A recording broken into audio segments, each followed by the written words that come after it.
Well, good morning, everybody. How the heck y'all doing this morning? Hear me is. You got yourselves BP, the bigger half of BCP, Farm and Trucking. Get on there and subscribe, comment, share the video, all that fun stuff. Got to get her done. Anyway, guys, we got an issue happening here. Here we are, Versatile 2200. And what the issue is, it's not that big an issue, really, but it is a little bit of an issue. See right here? That's not supposed to do that, right? This here spring, he broken. It's that spring. There was one on this side, one on this side. It's supposed to hold this just a little bit of tension up like this, right? And it ain't happening. And if you look at this sprocket, see? Yeah, there's some teeth missing on it, right?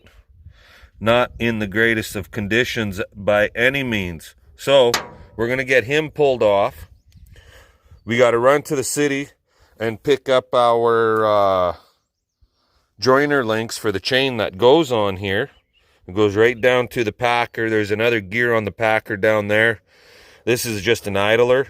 Comes up over top of here. This is our clutch drive up here, which in turn, when you set your machine down, that engages the clutch to activate the metering system on the hoe drills.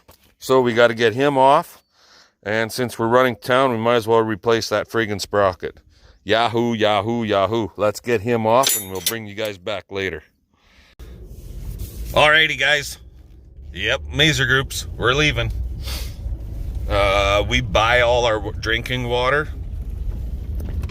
Lots of you would have seen the video of me fixing the hot water tank, and that system that we have in our house gives us working water. It does not give us drinking water. So we buy our drinking water out of an RO system here at Mazer Group. Generally is where we go. We just take our own jugs and refill them. And then since I was here, I figured, okay, well, I'll see if they have a sprocket. They had my joiner links, so I got 3 of each. Half link, 3 half links, 3 joiner links. And then also I brought the sprocket in and see if they had anything that would somewhat match up for us. And the answer basically was no. The closest he could get, I need a 17-tooth 2050 sprocket. And the closest he could get was a 15-tooth. So, we're on the hunt for a friggin' sprocket. And that's going to take me into Regina to Princess's Auto and PV Marts. I know PV Mart sells sprockets, and they do have bearings in them. Just whether they'll have a 17 tooth or not is a different situation, right? But since both stores are literally side by side, what more can a guy ask for? You got PV Mart and Princess's Auto right beside each other. So if you can't find one at the one store, you can pretty much always find it at the other store, right? Anyway, we're on our way into the big city now. Instead of White City, we're going to Virginia. The big Virginia. Anyways, talk to you guys later. Well, here we are, yahoo. On our way home. So we hit the old PV Marts, and they never had what we were looking for. Then we went over to the Princess's Auto next door, and lo and behold, there was a number 50 chain sprocket, 17 tooth with idler. So we're good to go, guys. We just got to get our buns on back home and get her all put back together, and we'll be having to make a small altercation on that system that's going on there, but nothing major. And yeah, it'll be good to go. And try and get that sucker all fixed up so we can get a couple hours of seeding in before the veterinarian decides that he wants to phone and come on over. And we'll bring you guys for that when the time comes, if he makes it today. Anyways, we'll talk to y'all later. Alrighty guys, well, here we are, Hub Insurance, who also doubles up as the local Canada Post Office. And you're not gonna believe this. This is getting to be a little bit friggin' ridiculous, I have to say. Again, I got another one. How many guys out there have had 4 federal agriculture census forms to fill out? This is friggin' stupid already. Like, what the friggin' heck, right? There's a waste of friggin' postal money, that's for sure, and paper. Not that I'm a friggin' green thumb or anything, but really? I guess they didn't like the friggin' report I gave them when I did it over the phone, right? Oh. Anyway, got the mail, so nothing but friggin' bills anyways. I don't know why I pick it up. If you don't pick it up, you don't get your bills, right? That means you don't have to pay the bill if you don't receive the bill. Yeah, right. Anyways, let's get home and get our hoe drills fixed and see if we can't get some more seed in the ground. Talk to you guys in a little while. Alrighty, well, is it gonna work? We got a new sprocket here. So on each one of these little arms, did you take it? Yep. Yes. Yep. Nice. Yep. So there would be this spring thing, which is right now broken, guys. And it goes on these arms in here. Actually, this one goes on this side. And then it hooks down around that little pin that's sticking out the side, like here. The one side of it and stuff. Anyways, both of them on both sides broke. And you can't get that part no more. Not for this machine. So I took a tarp strap, and it's not rubbing there, it's just barely missing. Hooked it on there tight, hooked it on here tight. Now we've got pressure. It is pulling it off to the side though, and that does kind of concern me, that it's going to run the chain right off. So I think I'm going to have to change that and get it more over this other way. Get some, have we got washers in here? I'll find some washers and I'll put them on the in between there to keep this over, and then I can put that on and it should work. But you got to have a little tension on there, right? And that's all that spring did. It doesn't give it a shitload of tension, but it does give it some tension. So yeah, we'll get her working, and then we're gonna fill this machine up, and I'm gonna go back to putting seed in the ground. Talk to you guys once we're rocking and rolling. Alrighty guys, what are you giggling about, Nothing. woman?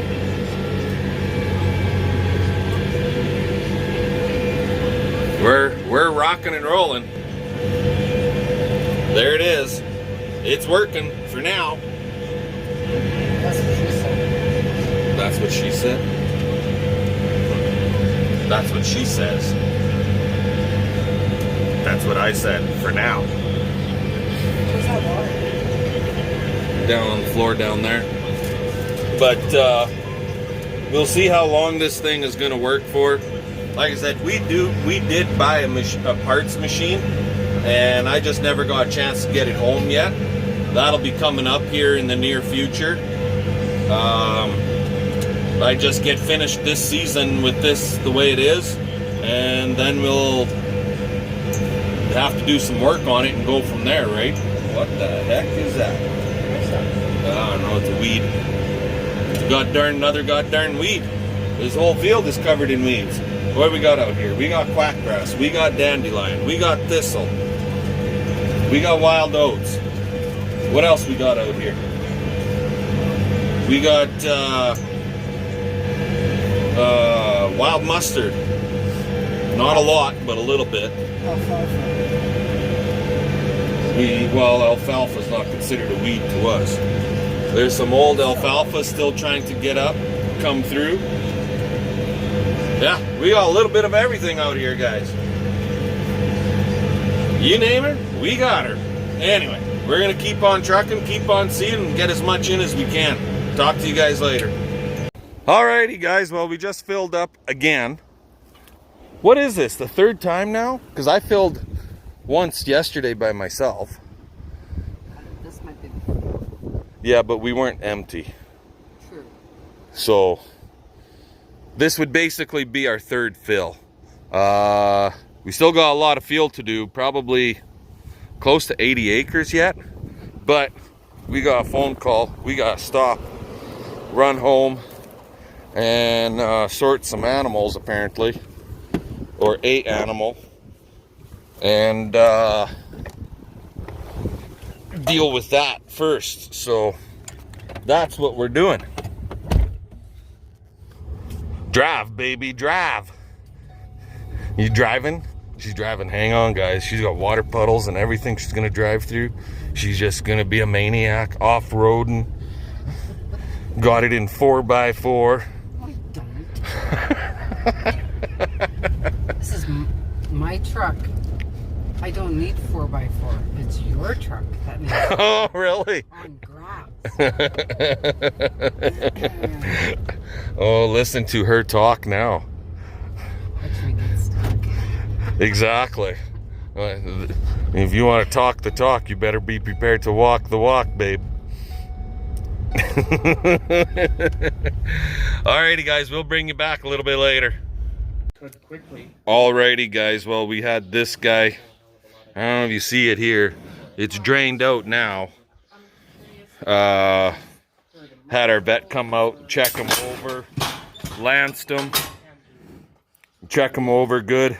Something I could have did myself, but I figured we should maybe have him check it just to be safe.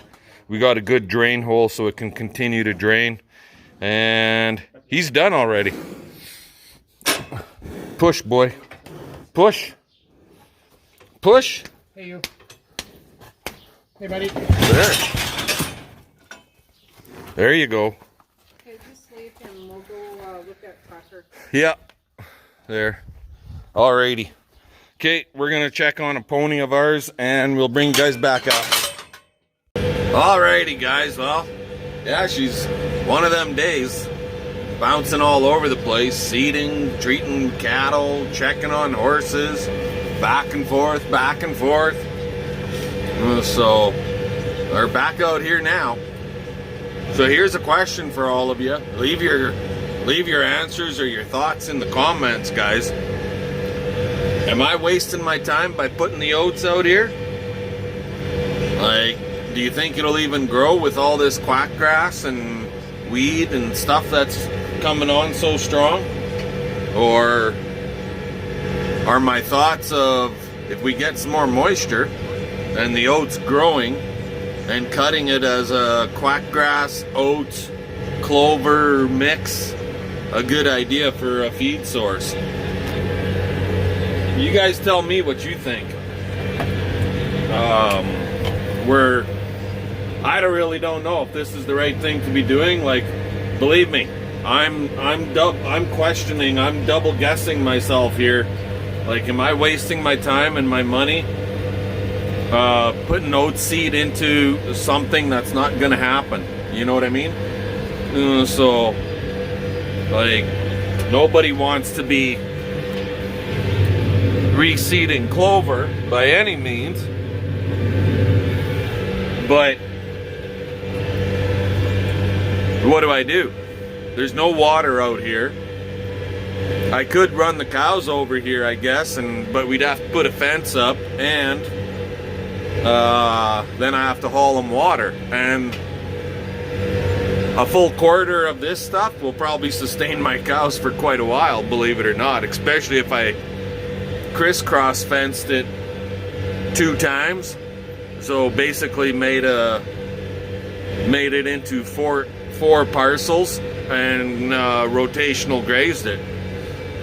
But hauling water for 33 cows, hell, even if I only brought 30 cows or 25 cows, hauling water for 25 cows every day, well, that's going to get real old real fast, and it becomes a job again, a real job, right?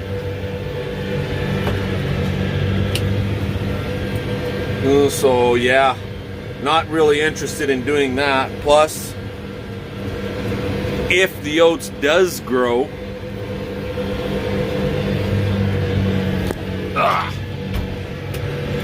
get online here. If the oats does grow, even if we got a bale an acre, hey, that's on 125 acres, that's 125 bales, right? Last year we didn't quite get 125 bales, it was slightly less, but we've had more rain now so far. There's more moisture in the ground now than there was last year by far. And last year I cultivated this field.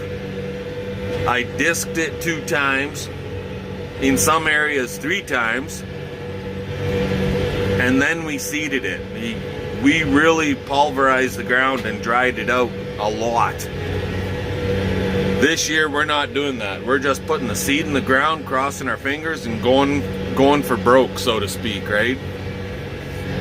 No fertilizer here, but maybe with the clover in here, the oats will draw nitrogen off the clover, right? Hopefully. Anyway, leave me your thoughts in the comment section, and let's pitter patter, let's get at her and keep on trucking here, keep on tractor driving. Talk to you guys later. Alrighty guys, here we are. Don't know what time it is, but with that sun shining at the angle that it is, you can see it back there. It's still fairly high in the sky, but it's getting really hard to see our line to try and keep her straight with all this grass, right? Just because of the angle of the sun. I know I ain't gonna finish today regardless, so, and I'm out of seed in Cheap Man's grain trailer right over there.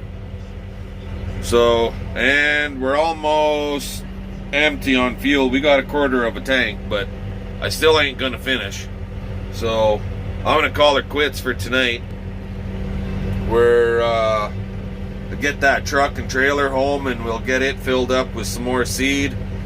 Then get this tractor home and fill it up with fuel. Probably do all of that tomorrow morning, then hit her hard again tomorrow. Shouldn't have too many distractions tomorrow. But anyways, give us the old thumbs up, comment, subscribe. This was a little bit of a different vid. A little bit of complaining, a little bit of second guessing myself on what the heck I'm doing here. A little bit of bull slicing. So yeah, anyways, fun. Let's get her done. We'll catch you guys later.